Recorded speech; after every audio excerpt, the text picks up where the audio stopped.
Watano wamekamatwa mkoani Arusha kwa tuhuma za mauaji. Jeshi la polisi mkoa wa Arusha linawashikilia watuhumiwa 5 kwa tuhuma za mauaji ya Omari Mnandi, miaka 30, askari polisi mkazi wa jiji la Arusha.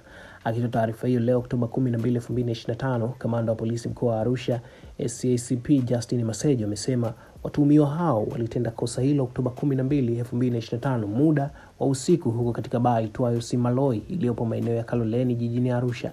SACP Masejo amebainisha kuwa watuhumiwa hao walimjeruhi mhanga sehemu mbalimbali za mwili wake na kupelekea umauti wakati akipatiwa matibabu katika hospitali ya rufaa ya Mount Meru Arusha.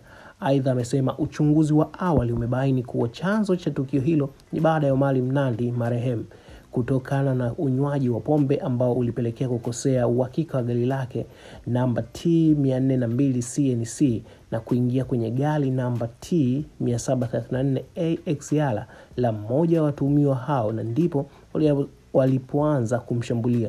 Jeshi la polisi mkoani humo limesema linakamilisha uchunguzi wa tukio hilo ili hatua nyingine za kisheria zifuate.